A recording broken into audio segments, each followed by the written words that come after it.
Welcome back to another episode of a very basic space program. So you find me in the research area, and I've got some research science to spend, and I'm debating what I'm going to do. So I could either push on with second generation capsules, get those 2 crew in orbit things. That's only 50 science.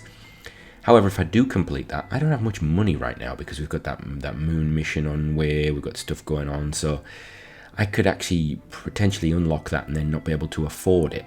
What I'm going to spend it on, I think, is advanced capsule era electronic research, and then I can improve our communications because we want to go to Mars, and we're going to need improved communications to stay in touch with our craft there. It also opens up things like increased sort of science and stuff, and we can really accelerate our science there. So I'm going to go for that, and then I'm going to put the points into now I could tempt myself with a little bit of these solar panels. Any better? We do get fuel cells, I think, here. Yeah, we get fuel cells.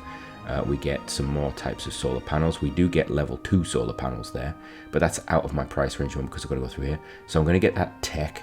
There we go for communication. There we go. So this episode, we're going to attempt to land on the moon again. I'm not going to show you the whole launch. We're just going to show you the landing process. If I manage it or not, you will see. And then we've got another slightly different craft, and I'll show you that when it gets to orbit. So please join me. Welcome to the lunar sphere of influence. This is Explorer 3, and it is now in the moon sphere of influence.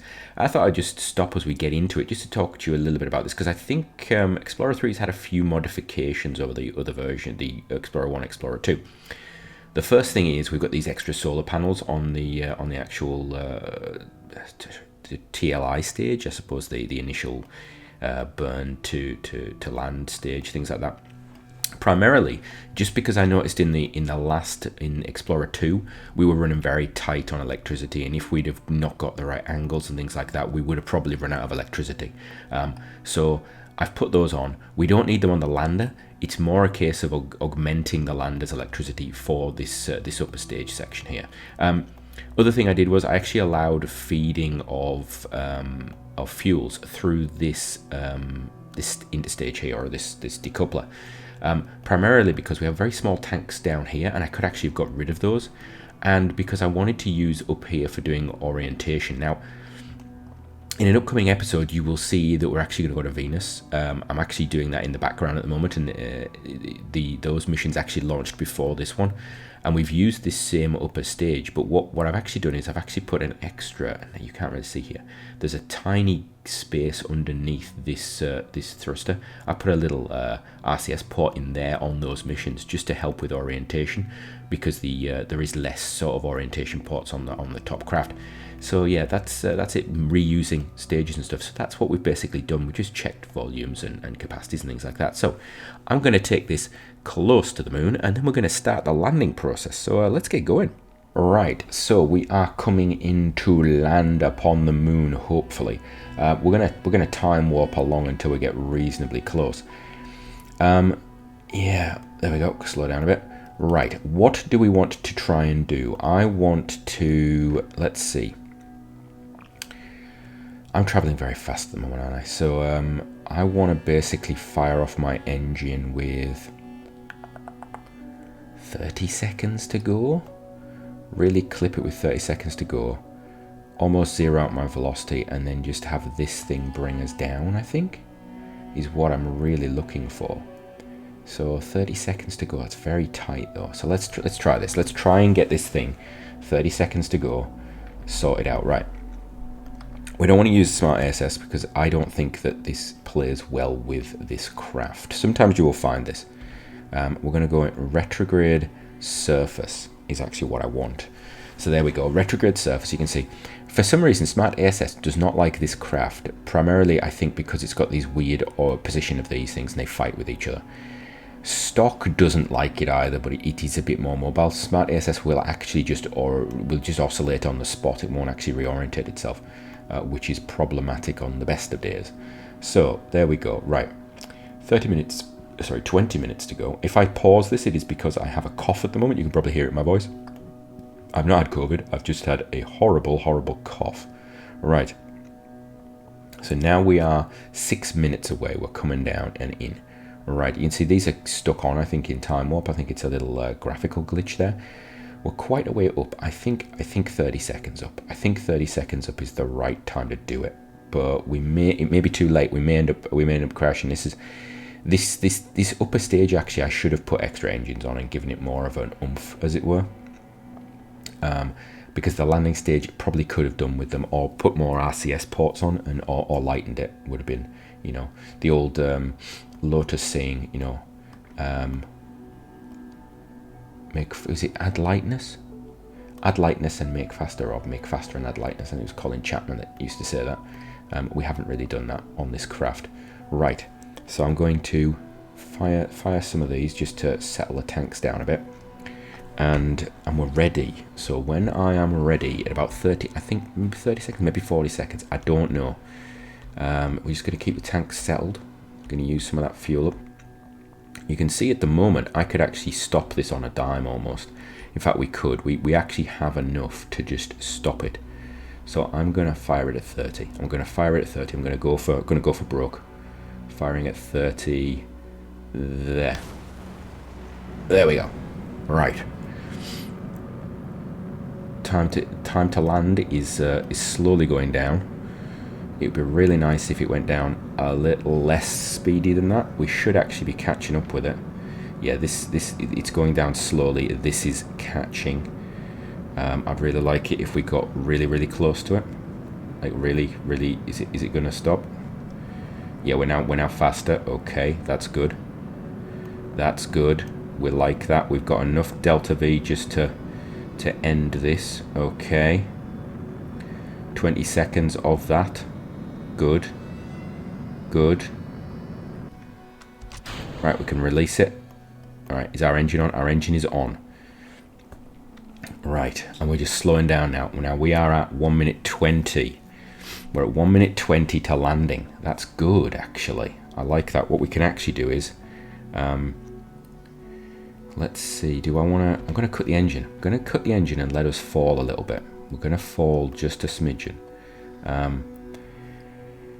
We have 300 meters per second. If we kept firing that engine, I'm going to turn the RCS off for a second. If we kept firing that engine, what would actually happen is we would stay high. We would basically slow ourselves down, and that engine would then die before we hit the ground, because we wouldn't have enough sort of speed to get down. So we need to get down. So 300. So we're looking at, for every 200 meters per second, we're looking at about 30 seconds. So when we're down to a minute, okay, that's 200. So I can go a little bit more. I think we can go a little bit more, and then we can stick the RCS on and do it. I think, to be fair, I think we've got this. I think we may have this. So RCS on, engine fire. If nothing else, we'll probably bounce, which is not a major problem for us. So our time to land is going down because we've... Oh, there we go. There's stuff exploding off the bottom. So we are going to hit hard, I think. I think that's the problem. Yeah, so we're going to slow down. I think we've got... Yeah, this is slowing nicely, actually. So this time to land is slowing. It's getting... It's not going down as quick because our thrust to weight's going up and our burn time's going up. So as long as we hit at... I don't know. Oh, you can see our shadow there now. As long as we hit at... probably less than 50, I think, we'll probably be okay. So we could probably afford an engine out now, in fact. We've still got time. You see, we've got 30 seconds burn time, 20 seconds to impact. I could actually kill the engine and just let it sort of sit down a little bit and just kill it at the end there. I don't know. I want to try not to overdo it. Right, we're going to kill it because we are actually going to run out of fuel soon if we're not careful. We're 700 meters up. Fire some more engines, get some of that speed down. I would love it if we could actually just maintain it a little bit, but we're actually not doing too badly here. We're not doing... It's going to be a hard landing. It is going to be a firm landing. I don't think it's going to be beautiful. Let me put it that way. Right, let's fire the engine, get a bit of final speed out. Great. Have we got enough fuel to... Yeah, we've got enough fuel to land this thing all the way down. Come on, come on. Take me down. Kill it.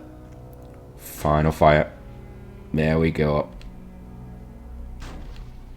There we go. No, don't fall over. Oh, don't. Why? Why do you do this to me? Why do you do this to me? No, no, no, no, no, no. Roll, roll. Go on, roll that way. Roll that way. Roll that way. I want solar panels to have light. That would be the big one for me. So what we've learned is this thing is not that stable. So I think the landing... Oh, one of the advantages of putting these panels on the side is at least now we do actually still have some light. So are we actually getting science? Yeah, we're running science. We've landed. Okay.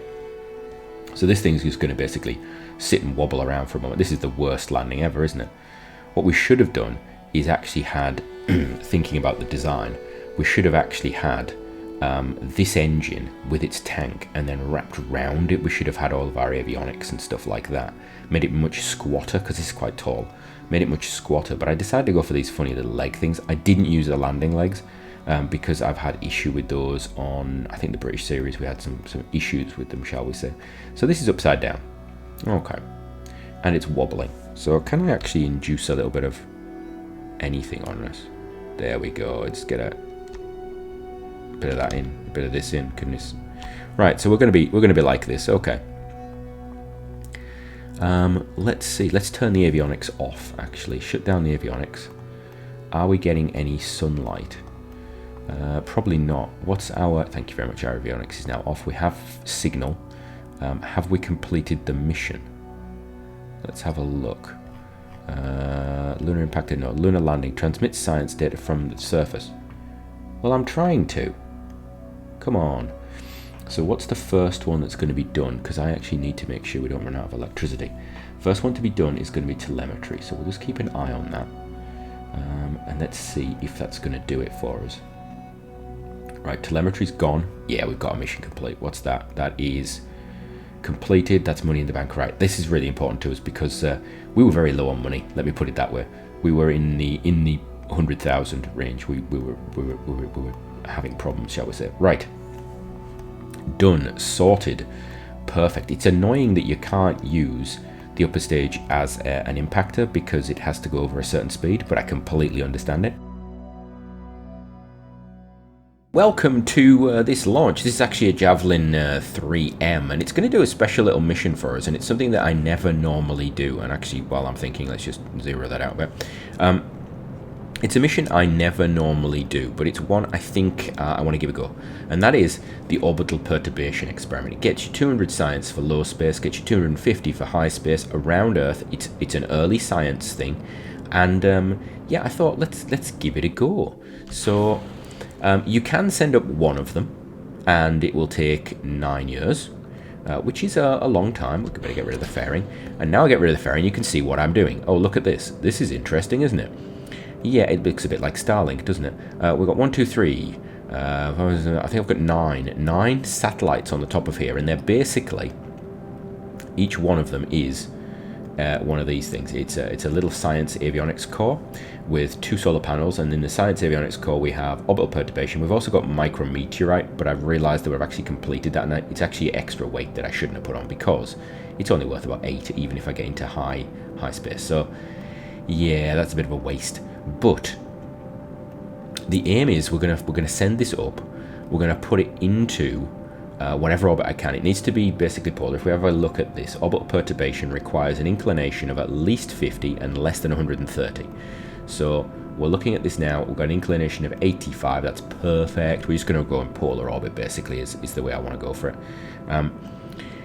We could actually, just sit on the line, as it were, but it doesn't really matter. We're not actually losing anything. We're not trying to get into a polar orbit. We're not going against our initial angle or anything. So yeah, we could have been more efficient. We could have probably gone for a 50-degree inclination, but we'll see. If I don't believe this craft will get into high space, because you've got to go above pretty much geostationary around Earth to get into high space. It's very different around the other planets. In fact, is it? Oh, look at those. Where is Where's Venus? That might be worth us looking at, actually, thinking about it. That's maybe something, once we start doing Venus missions more often, we'll have to look at that. So the idea is we're going to go up and then we're going to detach all of these things, basically. We're going to just dump them, just get them gone. We don't care where they go. You could consider this cheating.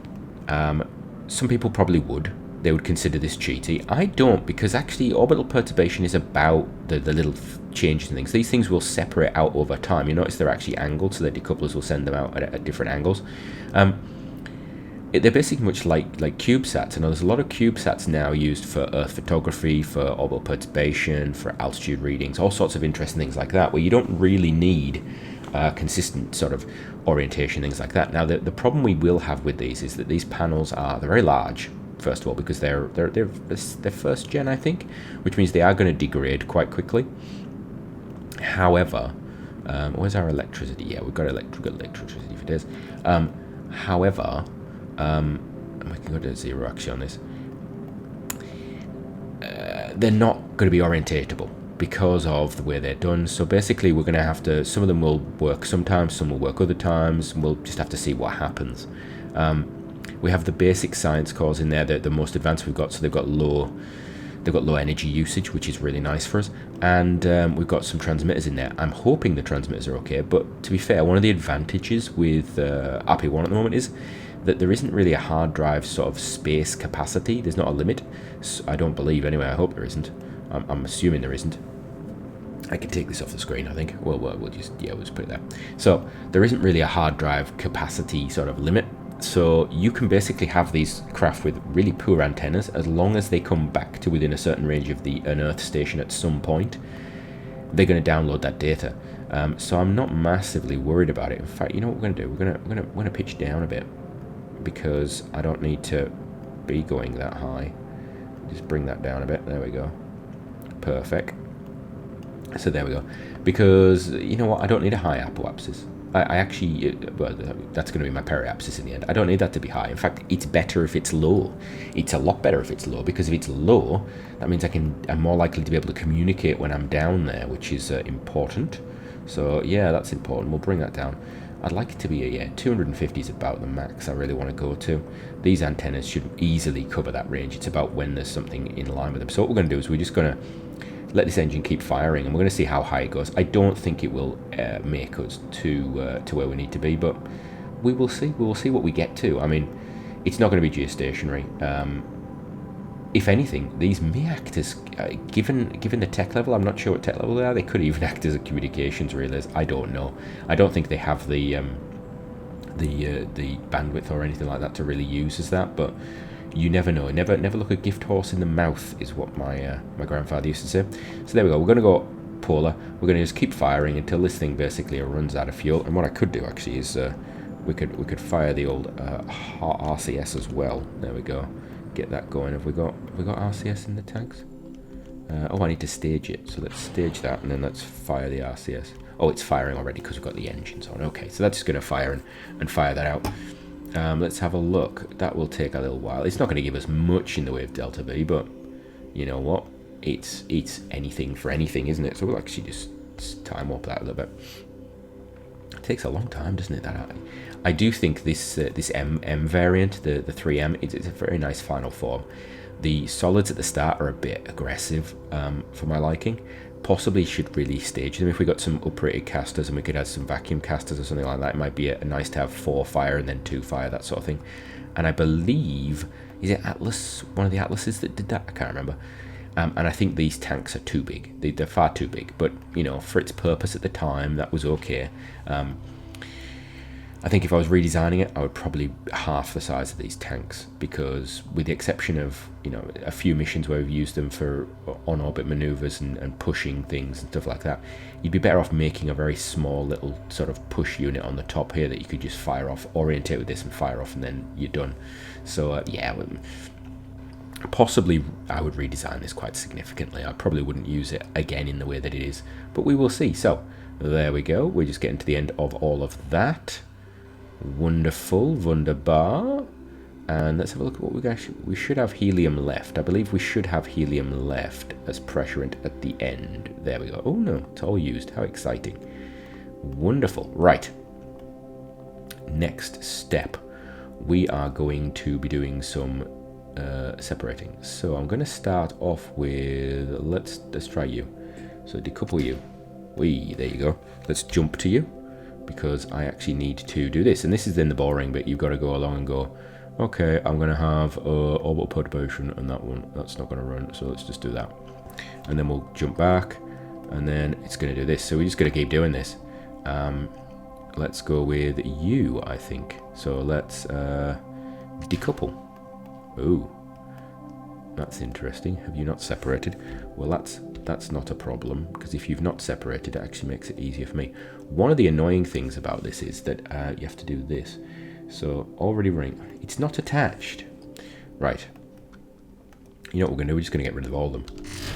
There we go. Oh, wonderful. Wunderbar. Right, so you... Oh, they're going to hit each other. So that's on. So let's do another one. What about you? Are you the one that's already miles away? You are going to go on, and you're on. You're going to go on. So you can see them spreading out already. So you're going to go on, and then we'll do another one. And we just basically got to do this over and over again. Start this, do that, off we go. A bit more of you. You can see them spreading out. And this is sort of a bit like, I would suppose, what Starlink does. It does the sort of, it spins itself, and we could have done that there. We could have actually spun them to separate them out, and do that again. I can't remember how many I've got. We'll just keep doing it until we end up with things. You see, we've got signal, which is really nice actually. I suppose we're at 500 meters. Oh, we've got two of these right next to each other. These two are gonna. Good thing about things in orbit, they're either going to hit each other or they're going to move away. They've already hit each other, so we don't need to worry too much about that. That one's on. Is this one on? That's on. Is this... Oh, this looks like a new one. It's on sideways. Oh no, you're on. On. On. On. On. On. On. You can actually see the ones around the outside have all got slight weird orientation. So that's us done. Right, and there you go. Oh, that's nice actually, isn't it? So there you go. You can see the little... If I get the angle right, there you go. I'm not sure the YouTube compression will work, but we've got one there, one there, one there, one there, one there, one there, and two in the middle that are not really separating, although they are. Look, yeah, they're actually getting separate.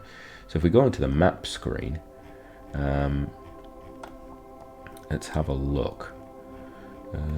Can I bring up, what would it be, probes? Would it be probes? I can't zoom close enough, can I? Ooh, it's a problem. Let's explore a javelin landed over there. Don't need that. Well, that's interesting.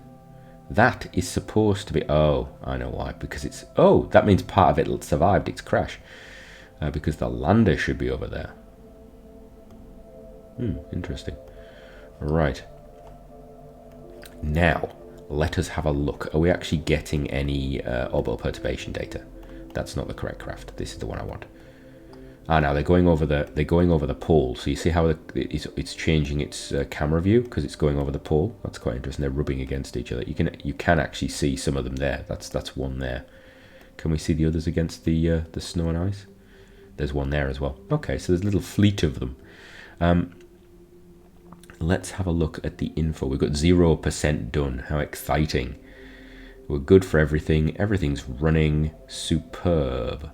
So let's actually have a look. Do we have anything coming in? So, orbital perturbation, Earth, nothing. Let's run this forward just a little bit. Whee! Now it'd be interesting to see what actually happens. Do we get signal all the way out? We do actually get signal all the way out. That's really good. Does it transmit anything? Ah, there we go. We're starting to get some science. Okay. Alright, so here we are at the Space Center. You can see we've got some science already, and that's from our landing on the moon and on some other stuff as well, because you will see over here we have Discovery 1, Discovery 2. You'll find out about those in the next episode, because I've put them all into one episode for themselves. And now we could look at our next missions. So, thank you very much, Gene. So, we have, let's have a look. We've got another orbital flight crewed. I could do that in the background without doing anything. I really want to do a Mars flyby, but we don't really have the range or the power supply at the moment to do that effectively. We do need to do another landing. We have this impactor. I think we'll probably do the impactor. I don't know if I should do that one. You know what? We're going to do the impactor because I'm going to fire it as hard as possible into that. We're going to fire everything. or we could just not. I could actually take, you know what, I could actually take the payload off the top, because although I think it's already built. I think it is already built. If it's already built, I'll leave it. If it isn't, we'll take the payload off the top. We do have I want to do a flight of the Coniston, because I think there's some science to be had. So we'll have a look at that possibly next episode. So we'll probably do an impactor and a Coniston flight, not in the next episode, but the one after, unless I rearrange them. We will see. In fact, it will probably be the next episode, and we'll probably leave the discovery missions until the one after that. So if there's anything on here you'd particularly like to see me do, give me a shout. I know we've had people comment about wanting to see things like film camera missions and stuff like that. It would be nice if there was actually more film camera stuff. There is some film camera stuff and biological camera stuff at the very start, but as soon as you get pretty much orbital, you don't get it anymore. So yeah, that would be our final lunar impactor. That would then be done. How many landers are there? There is 4 landers. So we've got 4 landers, so we've got 3 to do. We've got the crewed lunar flyby, we're nowhere near doing that. Sample return, we do not have, I don't think we have the tech for, but we could look at it. So I think we might be looking at some other stuff, orbital things. Next episode, we'll probably spend some science. We'll look at some things in that. We do want to upgrade this. I don't think we can just yet. Nope, because that's the improved communications. We're going to spend some science, do some stuff. We've got some stuff building that I could actually cancel if I needed funds. We do have Explorer 5 at the bottom there. I'm probably not going to fly that, because we don't need we could do another landing on the moon, to be fair, but we're gonna burn Explorer 4. We're gonna burn it. We're just gonna send it in and finish those impactors, and actually I'll play with that at the start of the next episode. So from me, until next time, have a great one.